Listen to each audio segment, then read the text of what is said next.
आइए सर शुरू करते हैं revision simple harmonic motion SHM का। ठीक, बात करेंगे एसएचएम के बारे में, फिर बात करेंगे वेव के बारे में। सर उम्मीद करते हैं कि आपने ऑडियो रिवीजन कर लिया होगा, और अगर नहीं किया है तो कर लें। ऑडियो रिवीजन के बाद ही वीडियो रिवीजन देखें। ठीक, आइए स्टार्ट कर रहे हैं SHM simple harmonic motion, oscillatory motion, harmonic motion, ये सारी चीज़ें सब कुछ ऑडियो रिवीजन में गिवन है। ठीक है, बताया है मैंने सब कुछ, वो जरूर करें। ठीक है, चलिए पहला क्वेश्चन आता है एसएचएम का, सिंपल हार्मोनिक मोशन का। ये रहा, पढ़िए सर, बहुत अच्छा क्वेश्चन है, अभी लेटेस्ट आईआईटी में आया वो क्वेश्चन है। A pendulum is executing simple harmonic motion at its maximum kinetic energy is K1. If the length of the pendulum is double, it performs simple harmonic motion with the same amplitude as in the first case. Its maximum kinetic energy is. सब पहले तो maximum kinetic energy पर focus करिए। Maximum kinetic energy पर, maximum kinetic energy का वैसे तो formula होता है half M omega square A square minus Y square, लेकिन ये चूंकि मैक्सिमम है तो मैक्सिमम काइनेटिक एनर्जी का फॉर्मूला होता है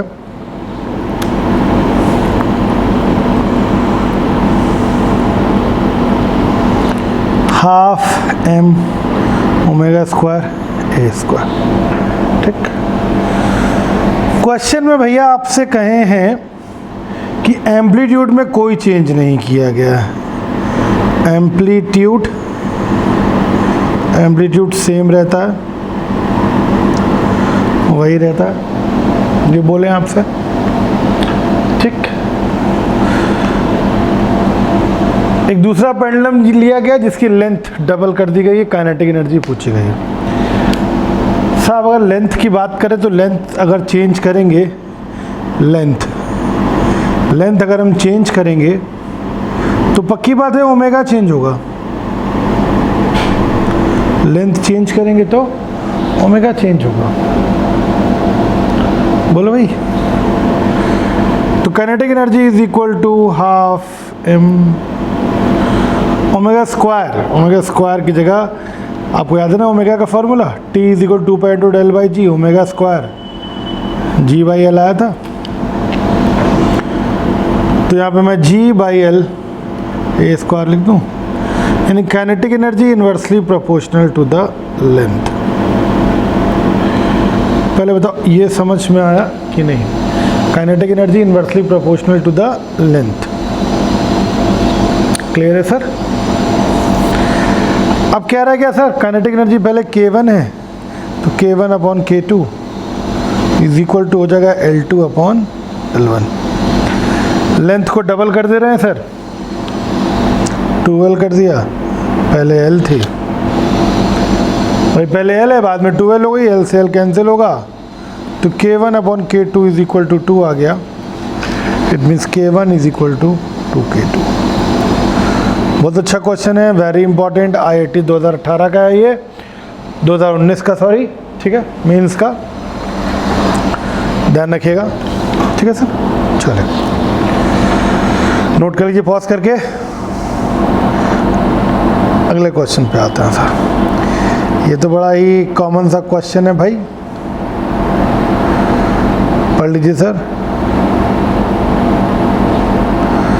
दिख रहा है ग्राफ का क्वेश्चन है भैया, काइनेटिक एनर्जी के ग्राफ, पोटेंशियल एनर्जी का ग्राफ, यही तो पूछे हैं भाई। ठीक है, कोई दिक्कत नहीं सर, ग्राफ आपको याद ही है वैसे, एक बार बस एक पॉइंट रिवाइज करवा दे रहा हूँ इसमें। आपको याद होगा इक्विलिब्रियम पोजीशन पे, और ये एक्सट्रीम पोजीशन है।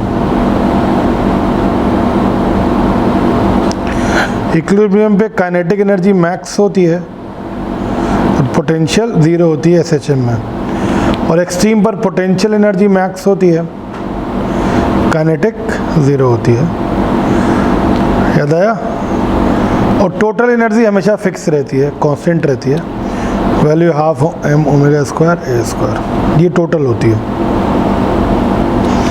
तो कभी भी ग्राफ पूछते हैं कहते हैं एनर्जी और टाइम का ग्राफ बताओ। तो t इज इक्वल टू 0 पे इक्विलिब्रियम पोजीशन मानी जाती है। तो अगर काइनेटिक एनर्जी का ग्राफ खींचेंगे तो वो एक्सट्रीम मैक्सिमम काइनेटिक मैक्सिमम होगी। और पैराबोलिक करवाता है, आपको याद होगा दिस वन, ठीक। और अगर पोटेंशियल एनर्जी का ग्राफ खींचेंगे तो पोटेंशियल एनर्जी मिनिमम होगी इक्विलिब्रियम पे, 0 होती है, देखो 0 होती है। पैराबोलिक ग्राफ आएगा इस तरीके से, ठीक। अगर टोटल एनर्जी के ग्राफ खींचेंगे तो टोटल एनर्जी भैया हमेशा कांस्टेंट रहती है, तो वो स्ट्रेट ऐसे आता है। याद आया सर? ठीक है बच्चा, समझ गए बाबू? चलिए, अच्छा क्वेश्चन था, इंपॉर्टेंट था सर।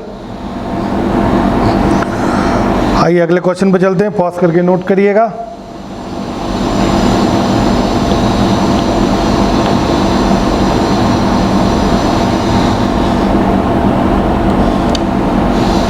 ये sir, a particle executing simple harmonic motion with a time t, time period t है। एट व्हाट टाइम, किस टाइम पर, its position of equilibrium the kinetic energy time graph, kinetic energy का graph खींचना है time के respect में।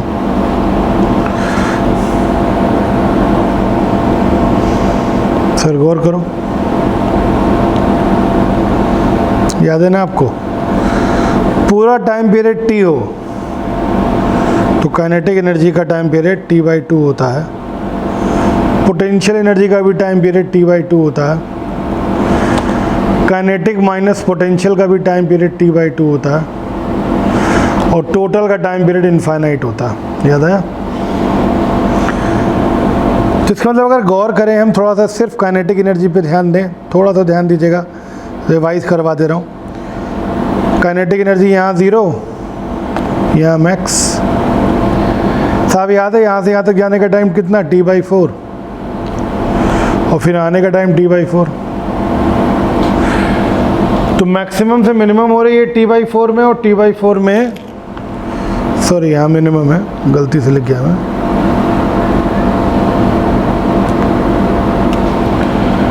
Maximum से minimum, minimum से मैक्सिमम, तो एक साइकिल कंप्लीट हो जाती है काइनेटिक एनर्जी की। तो अगर ग्राफ खींचेंगे सर,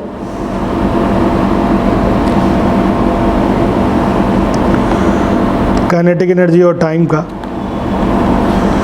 तो इसमें से t/4 का भी रोल होगा, t/4, t/2 से, फिर 3t/4, 2t।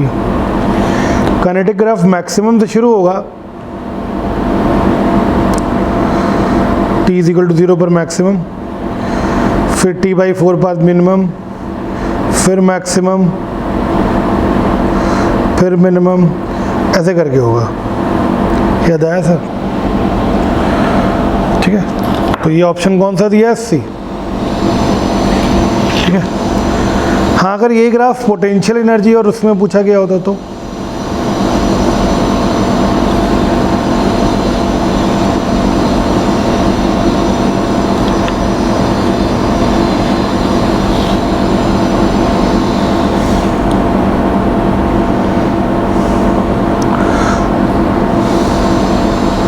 t/4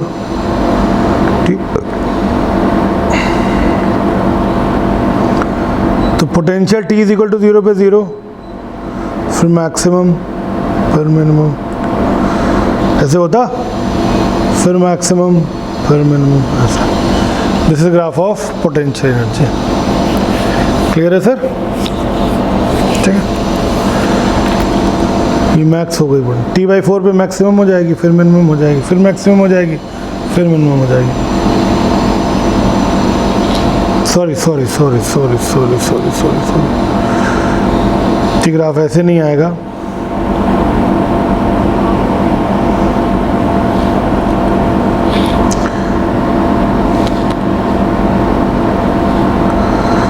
ऐसे आता है मैक्स,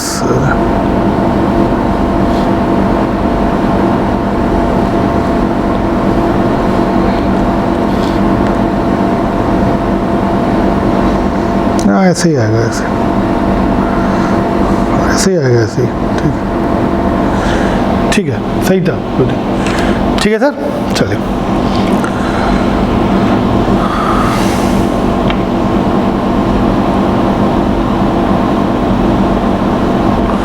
अगला क्वेश्चन बहुत ही कॉमन सा क्वेश्चन है, आप कर सकते हो उसको, ध्यान दो, पढ़ लो, पॉज करके सॉल्व करो, खुद कर लोगे।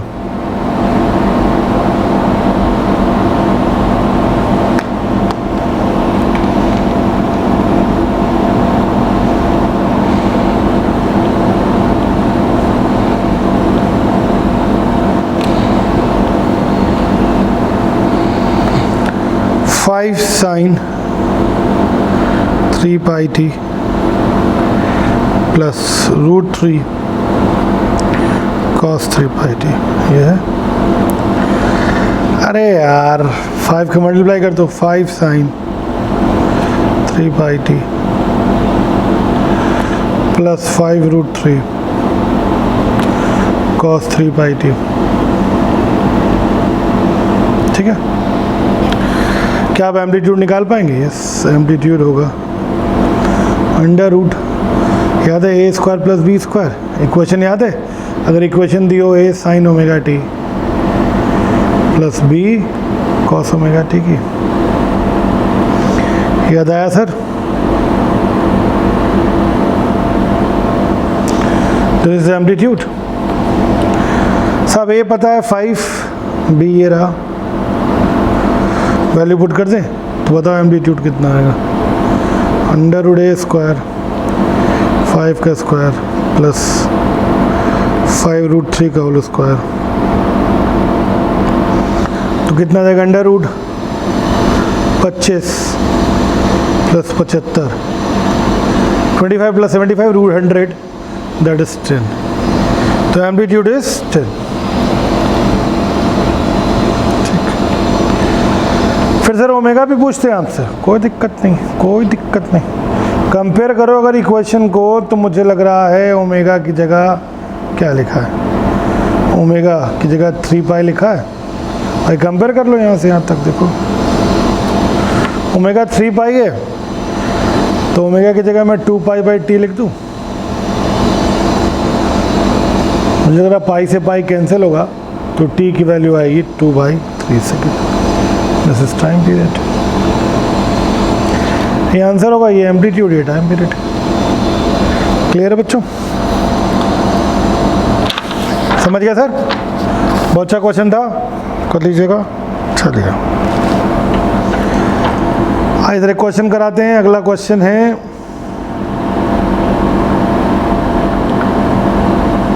पढ़िए,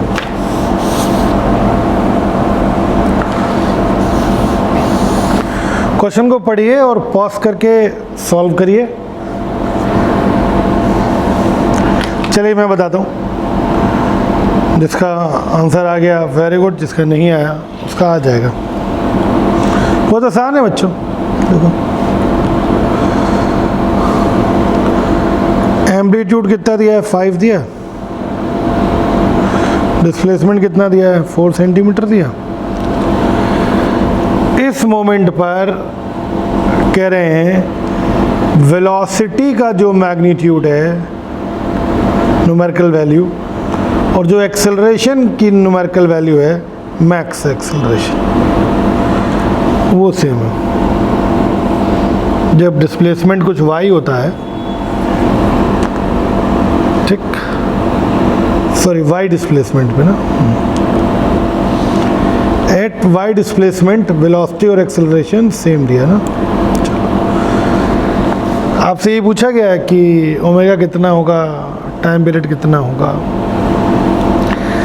अरे किसी y डिस्प्लेसमेंट पे अगर मैं वेलोसिटी की बात करूं तो वेलोसिटी होगी omega under root a square minus Y square, और किसी भी मोमेंट पे अगर मैं एक्सेलरेशन की बात करूं तो वो omega square into displacement y होगा। बोलो भाई, ठीक है सर? दोनों के मैग्नीट्यूड सेम दिए, दोनों को सेम कर दूं?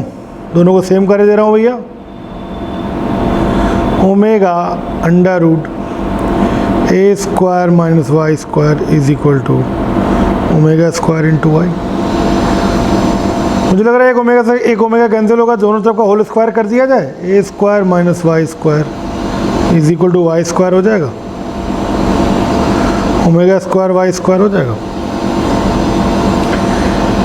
क्या यहाँ से ओमेगा स्क्वायर निकाल लोगे? हाँ, तो ओमेगा स्क्वायर कितना आएगा, ए स्क्वायर माइनस वाई स्क्वायर, इसको नीचे ले जाओ अपॉन वाई स्क्वायर, ये आ गया। वैल्यू पुट कर दो, एम्पलीट्यूड कितना दिया है भैया 5 का स्क्वायर माइनस वाई कितना दिया है 4 का स्क्वायर, ये वैल्यू जो ऊपर से निकाली थी ये पुट कर दे रहा हूँ यहाँ पर, अपॉन वाई स्क्वायर है 4 का स्क्वायर। मुझे लग रहा है ये आ जाएगा 5 का स्क्वायर 25 माइनस 16 9 अपॉन 16, तो ओमेगा स्क्वायर 9 अपॉन 16, तो ओमेगा कितना आ गया 3/4, तो ओमेगा 3/4। साहब अगर ओमेगा पता चल गया तो टी नहीं निकाल पाओगे, ओमेगा की जगह रखो 2π/t इज इक्वल टू 3/4, तो t इज इक्वल टू मुझे लग रहा है कितना आ जाएगा, एम्प्लाइड t इज इक्वल टू 4 ऊपर ले आओ 3 नीचे ले आओ, 8π/3 this is time period. Clear है sir? 8π/3 is the time period. Clear है बच्चा? चलो सर एक और क्वेश्चन करते हैं, बहुत ये पॉज करके नोट कर लीजिए, समझ लीजिएगा। एक और क्वेश्चन करते हैं हम।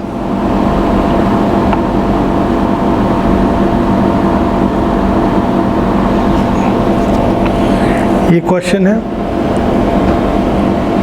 ठीक है, कोई बहुत, ये क्वेश्चन मैं आपको करा चुका हूँ, एस.सी. वर्मा क्वेश्चन है, ये अभी आया है आईआईटी में इसलिए करवा रहा हूँ।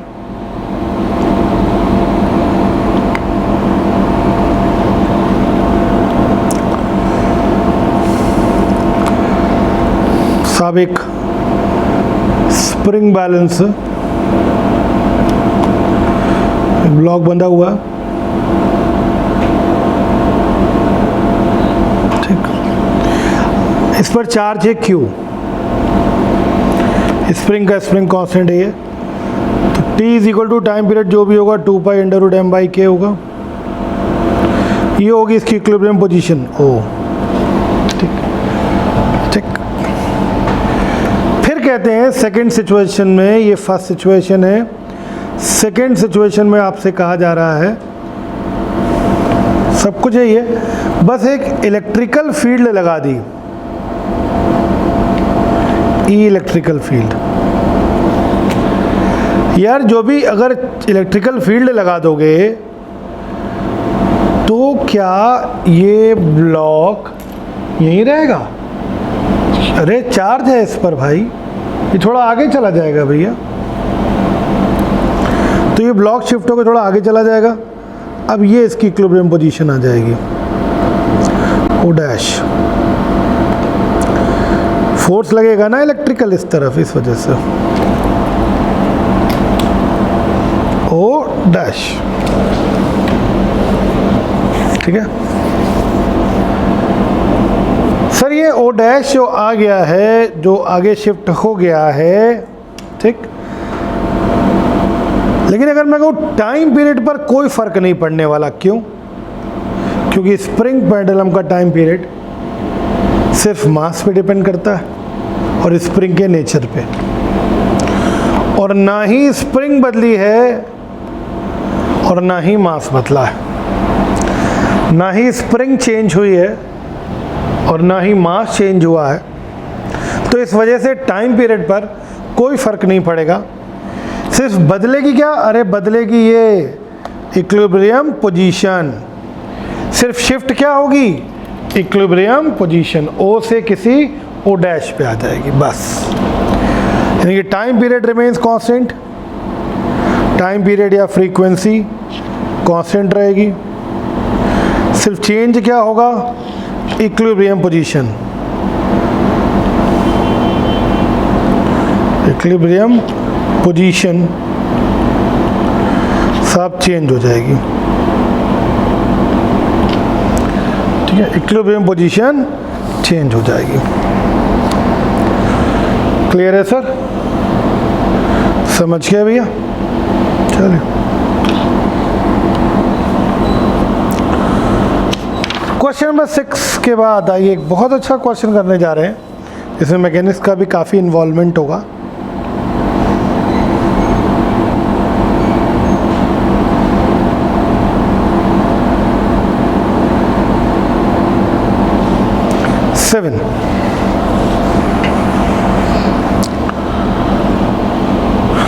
पढ़ लीजिए सर क्वेश्चन को।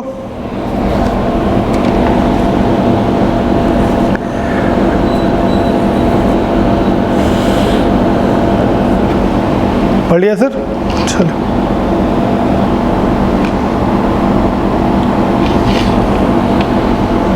देखिए क्या कहा गया है।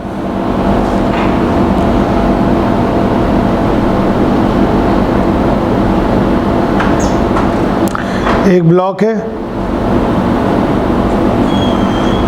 ब्लॉक के ऊपर एक दूसरा ब्लॉक है,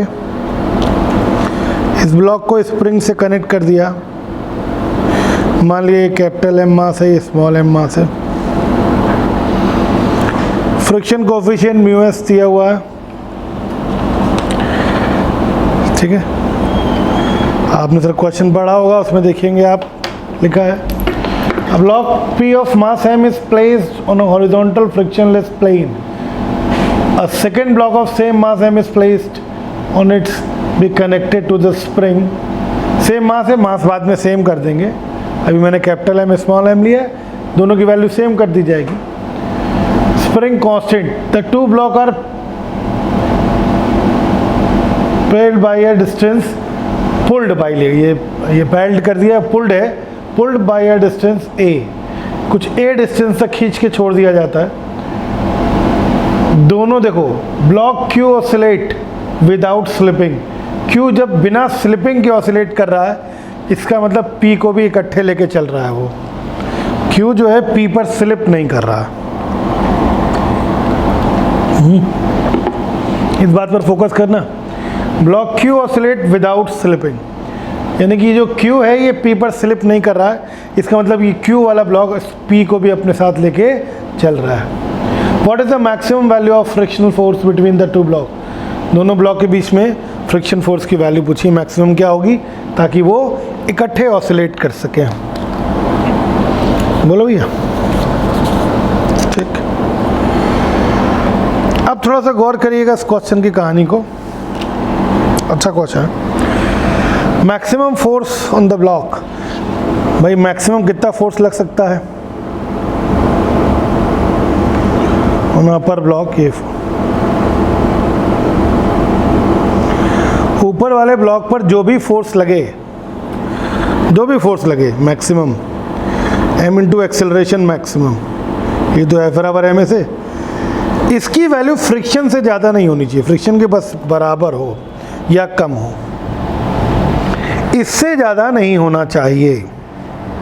बोलो, अगर इससे ज़्यादा हो गया फोर्स, अगर इन दोनों के बीच का जो फ्रिक्शन है, भाई आपको फ्रिक्शन याद होगा ना, इन दोनों के बीच का जो फ्रिक्शन है, किसी भी सरफेस पर मूवमेंट कब होता है? किसी भी सरफेस पर मूवमेंट कब होता है? जब एक्सटर्नल फोर्स की वैल्यू लिमिटिंग फ्रिक्शन से ज़्यादा हो जाए, तभी तो ये दोनों एक दूसरे के रिस्पेक्ट में चलेंगे, ठीक है। लेकिन यहाँ एक्सटर्नल करे इकट्ठे चलना है, यानी कि जो भी फोर्स लगे ब्लॉक पर, उसकी वैल्यू फ्रिक्शन तक ही हो अधिकतम, उससे ज़्यादा नहीं होनी चाहिए। कम हो तो रिलेटिव मोशन नहीं होगा, फ्रिक्शन में पढ़ा है आपने, क्लियर बच्चों? तो Fa मैक्स जो भी होगा that is equal to friction. ये बात समझ में आई आपको? ठीक है, क्लियर है भैया? अब देखें भैया Fa मैक्स की वैल्यू क्या होगी। ये एक्सेलरेशन मैक्सिमम क्या होता है? एक्सेलरेशन मैक्सिमम होता है a ओमेगा स्क्वायर, याद आया? मैक्सिमम एक्सेलरेशन की वैल्यू, एक्सेलरेशन मैक्स याद है, amplitude omega square. Velocity maximum a omega, याद आया? तो ये that is equal to friction, यानी कि ओमेगा स्क्वायर, अगर M A omega square friction की वैल्यू होगी, mu into reaction mu M G, M से एम कैंसिल करें तो A omega square is equal to mu into G. एक बात ठीक, बोलो भाई, बना सकते हो? वैसे तो हमसे क्वेश्चन में फ्रिक्शन की वैल्यू पूछी गई है, हमें इतना सॉल्व करने की ज़रूरत भी नहीं है। फ्रिक्शन कैसे निकलेगा ये, अगर किसी तरीके से ओमेगा पता चल जाए तो काम बन जाएगा। यस, ओमेगा कैसे पता चलेगा? अरे पूरा सिस्टम ही तो ऑसिलेट कर रहा है, बोलो, पूरा सिस्टम ही तो एक साथ ऑसिलेट कर रहा है। तो हम जानते हैं omega square is equal to k by mass, और मास कितना है? दोनों ब्लॉक सेम मास के हैं। अरे अरे टोटल मास कंसीडर करेंगे। टोटल मास कंसीडर क्यों करेंगे? क्योंकि दोनों ब्लॉक, पूरा सिस्टम ऑसिलेट कर रहा है ना, पूरा इकट्ठे चल रहा है ना, तो पूरा मास कितना लिया जाएगा? 2m, m plus m 2m, ठीक है सर, यानी कि k बाई 2m। बोलो, तो अगर फ्रिक्शन की वैल्यू पूछी जाए, म्यू की वैल्यू पूछी जाए तो यहाँ आ जाना, फ्रिक्शन की वैल्यू पूछी जाए तो यहाँ रख देना। तो एफ एस कितना आएगा? एम ए ओमेगा स्क्वायर की जगह के बाई 2m लिख दूँ, एम से एम कैंसिल, के ए बाई 2, खत्म। जो भी आपसे पूछे आप कर सकते हो, सॉल्व कर सकते हो, बता सकते हो। बोलो भाई, ठीक है सर, क्लियर है? चलिए नोट कर लीजिए पॉज करके, अगले क्वेश्चन पर चलते हैं। बहुत जोरदार क्वेश्चन है।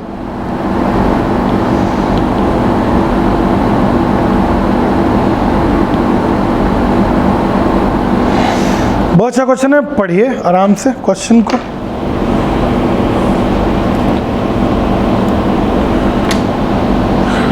बहुत ही बेहतरीन क्वेश्चन है सर, ठीक, पढ़ लिया आपने तो सॉल्व करते हैं आगे। चलिए देखिए, कहते हैं, अपने आप में बड़ा ही धाकड़ क्वेश्चन, कहते हैं कि पहले टाउ सेकंड में, फर्स्ट टाउ सेकंड में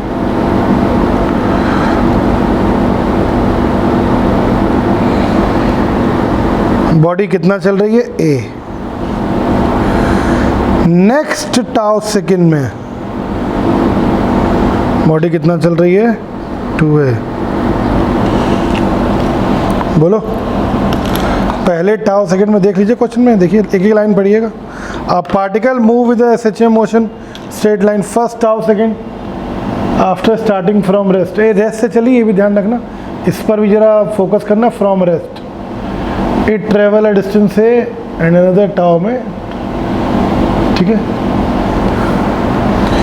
अरे ये ए लिख दिया, यहाँ पे करेक्शन कर लो यार, यहाँ 2a है, पहले टाउ सेकंड में ए, अनदर में 2a, अच्छा लिखा है, ट्रेवल 2a, ठीक है, लिखा सही है, सही है, ठीक है, 2a, ठीक। और रेस्ट से चलिए, ये मैंने क्यों अंडरलाइन करवाया? ये मैंने अंडरलाइन इसलिए करवाया कि इसका मतलब जो भी बॉडी है बाबू, वो एक्सट्रीम पोजीशन से चली है। जो भी बॉडी है वो एक्सट्रीम से चली है, क्योंकि एक्सट्रीम पे वेलोसिटी कितनी होती है? 0। बोलो भैया, हाँ एम्पलीट्यूड नहीं दिया, एम्पलीट्यूड ये ए एम्पलीट्यूड नहीं है, एम्पलीट्यूड मान लिया कैपिटल ए है, और बॉडी एक्सट्रीम से चली है। पहले टाउ सेकंड में यहाँ से यहाँ आई बॉडी, ए डिस्टेंस, फिर अगले टाउ सेकंड में बॉडी यहाँ से यहाँ आई, नेक्स्ट टाउ में 2a डिस्टेंस, क्लियर? ठीक है, तो 2-3 बातें क्लियर हुई कि एक तो ये बॉडी एक्सट्रीम से चली है, ठीक, कहाँ से मूव करी भाई? एक्सट्रीम पोजीशन से चली। सिंपल हार्मोनिक मोशन कर रही है। तो एक बात एकदम कन्फर्म है, इसकी इक्वेशन आप ही सोचिए, y is equal to a sine omega t वाली होगी कि y is equal to a cos omega t वाली होगी। ये वाली होगी, क्योंकि t इज इक्वल टू 0 पे y मैक्स है, t इज इक्वल टू 0 पे a में एम्पलीट्यूड है सर, स्मॉल ए लिख रहे हैं तो शायद आप कंफ्यूज हो जाओ, कैपिटल ए लिख दो। बोलो भाई, तो ये वाली इक्वेशन सही है। इसमें अगर गौर करोगे तो t 0 रखोगे तो y 0 आएगा, साइन 0 0 हो जाएगा ना। ये इक्वेशन तब लगती है जब इक्विलिब्रियम से मूवमेंट शुरू हो। कहाँ से शुरू हो? इक्विलिब्रियम से। और ये इक्वेशन तब लगेगी जब एक्सट्रीम से हो, क्योंकि यहाँ t इज इक्वल टू 0 रख दें हम तो cos 0 1 हो जाएगा, तो y कितना हो जाएगा? a। ठीक है सर, क्लियर है बच्चा? आइए सर इक्वेशन बनाते हैं। और फिर एक बात याद रखिएगा, जो डिस्प्लेसमेंट होता है y, डिस्प्लेसमेंट हमेशा कहाँ से देखा जाता है? डिस्प्लेसमेंट ऑलवेज फ्रॉम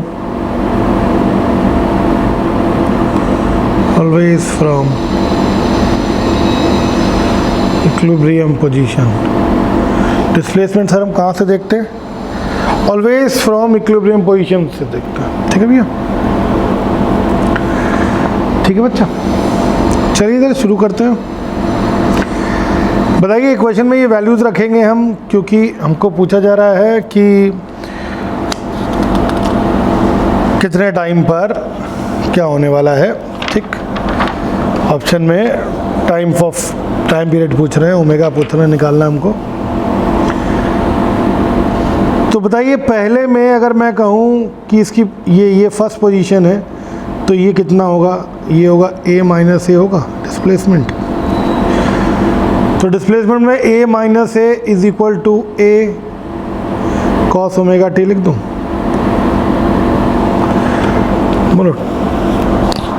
बोलो भाई, टी की जगह टाउ लिख दूँ? टाउ टाइम में तो हुआ ऐसा, तो आपको तो टी की जगह टाउ पुट कर दे रहे हैं, ज़्यादा बेटर रहेगा। टाउ समय में ऐसा हुआ ना। दूसरे वाले में अगर मैं बात करूं, ये डिस्प्लेसमेंट है, ये a माइनस 3a होगा। अब आप कहोगे 3a कहाँ से घुस गया? अरे ये a, ये 2a, तो पूरा कितना? 3a। तो बचा हुआ कितना? ये a माइनस 3a होगा। बोलो भैया, तो इनका डिस्प्लेसमेंट होगा a minus 3a is equal to a cos omega. Tau अब कितना हो चुका है? 2 टाउ। टोटल टाइम कितना हो चुका है? 2 टाउ भाई। 1 टाउ 2 टाउ, तो टोटल टाइम हो चुका है 2 टाउ। क्लियर? अब इसी इक्वेशन को सॉल्व करके ओमेगा वगैरह निकालना है, बहुत आसान है सर। आपको याद होगा cos 2 थीटा का formula, cos 2 theta is equal to 1 minus 2 cos square theta होता है। याद आया सर? ये फार्मूला ये यहाँ पुट कर देते हैं, यहाँ पर वैल्यू रख देते हैं इस फार्मूले की। ये a minus 3a is equal to a cos 2 omega T की जगह 2 cos square omega tau minus 1 लिख दूँ। एक cos स्क्वायर ओमेगा टाउ की ये वैल्यू उठा के यहाँ रख सकते हैं। a को नीचे ले जाना है तो a माइनस ए का होल स्क्वायर नहीं हो जाएगा ये? अरे इस a को नीचे ले आओगे तो a minus A upon A cos omega tau, a minus A upon A square रखना है तो स्क्वायर कर देंगे। तो ये आएगा a minus 3a is equal to a 2 a minus A upon A का होल स्क्वायर हो गया माइनस 1। बोलो भैया, सॉल्व कर लिया जाए इसको तो a minus 3a is equal to ये 2a और ये स्क्वायर कर दिया जाए। सॉरी 2 बार नहीं आ सकता, 2 उसके साथ है, सब स्क्वायर कर दें। 2 ऊपर वाले के स्क्वायर करेंगे, होल स्क्वायर है तो a square plus a square minus 2a into a upon a square minus 1, ये आएगा। 2 का मल्टीप्लाई करते हैं, एलसीएम ले लें। अगले पेज पे कर दूँ, ये पेज पॉज करके नोट कर लेना, अगले पेज पे जा रहा हूँ। तो a minus 3a is equal to a,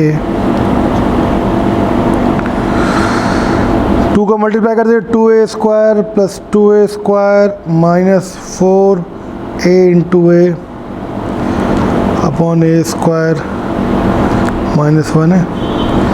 सब एलसीएम ले लें, तो a minus 3a is equal to a, कितना आ जाएगा 2a square plus 2a square minus 4a into a minus a square upon a square. थोड़ा सॉल्व करें, ये a से एक कैंसिल होगा, इस a को इधर ले जाएं, a minus 3a into a is equal to, ये स्क्वायर एक a स्क्वायर कट जाएगा, a स्क्वायर बचेगा ना, a square plus 2a square minus 4। ठीक, थोड़ा सॉल्व करें, इधर वाले को अंदर मल्टीप्लाई करते हैं, तो a square minus 3a into a is equal to a square plus 2a square minus 4a into a square से स्क्वायर कैंसिल, माइनस का इधर आ जाएगा, प्लस हो जाएगा, तो plus 4a into a minus 3a into a is equal to 2a square. ये आ जाएगा a into a is equal to 2a square, एक a से a कैंसिल हो जाएगा, तो a is equal to 2a, amplitude आ गया 2a। क्लियर है भैया? ठीक, यहाँ तक स्टेप समझ लीजिए, फिर देखिए वापस पेज पे चलते हैं। हमको ये a की वैल्यू किसी इक्वेशन में पुट करनी है। ये पिछली इक्वेशन थी, किसी भी इक्वेशन में रख सकते हैं। पिछली जो एक इक्वेशन थी a minus a is equal to a cos omega t, इसी में t थी, इसी में रख दें, टाउ इसी में रख दें। ठीक, तो कितना आ जाएगा a माइनस a बाई 2 रख दें। अरे यहाँ से स्मॉल a बराबर कितना आएगा, a बाई 2 ही तो आएगा, तो a minus a by 2 is equal to a cos omega tau, तो a by 2 is equal to a cos omega tau, a से a कैंसिल, तो cos omega tau is equal to half, या फिर इसको cos pi by 3 लिख दें। इसका मतलब omega tau is equal to pi by 3, omega की जगह 2 पाई बाई t रख दें, into tau is equal to pi by 3, pi से पाई कैंसिल, t इधर ले जाएं, 3 ऊपर ले आएँ, तो t is equal to 6 tau. Option में वो पाई नहीं है, 6 टाउ है, ये सही कर लेना। ठीक है, ऑप्शन में 6 टाउ है, तो वहाँ ऑप्शन थोड़ा चेंज कर लेना, वहाँ पाई गलत प्रिंट हो गया है, दैट इज 6 टाउ। ये क्वेश्चन था ना, ठीक। तो एम्पलीट्यूड ऑफ मोशन 3a नहीं है, amplitude of motion a by 2 आया, कितना आया 2a आया, और time period of oscillation 6 tau, tau है, ये पाई नहीं, ध्यान रखना। ठीक है, 6 टाउ। क्लियर? तो कौन कौन से ऑप्शन सही हुए? सिर्फ टाइम पीरियड वाला सही हुआ। एम्पलीट्यूड तो कितना आया, एम्पलीट्यूड की वैल्यू कितनी आई, देखो एम्पलीट्यूड 2a आया सर। ठीक है, कर लोगे सर, हो जाएगा, कोई दिक्कत? चलो एक छोटा सा पॉइंट और आपको रिवाइज करवाते हैं सर, ध्यान दीजिएगा, बड़ा इम्पोर्टेंट सा पॉइंट है सर। एक बॉडी को यहाँ से यहाँ जा रही है एक्सट्रीम, ये 0 है, ये डिस्प्लेसमेंट a है, कोई ये कोई a बाई 2 पोजीशन है, याद है आपको? 0 से a बाई 2 तक जाने में कितना टाइम लगता है, t बाई 12। इनिशियल वेलोसिटी ज़्यादा होती है, और a/2 से a तक जाने में t/6 ज़्यादा समय लगता है। याद रखेंगे सर आप। तो किसी पॉइंट से भी किसी पॉइंट पे आपको जाना हो, जैसे ये कहते हैं t1 टाइम है यहाँ से यहाँ तक, ये t2 टाइम है, तो आप मुझे बताओ कौन सा टाइम ज़्यादा आया भैया। t2 is greater than t1, ये t2 हो गया और ये t1 हो गया। क्लियर है sir? t2 greater than t1, समझ गया सर? तो ये SHM की मेन सिचुएशन थी, SHM की मेन कंडीशन थी सर, जो हमने आपको रिवाइज करवा दी हैं। ठीक, अब इसके बाद हम लोग वेव मोशन करेंगे।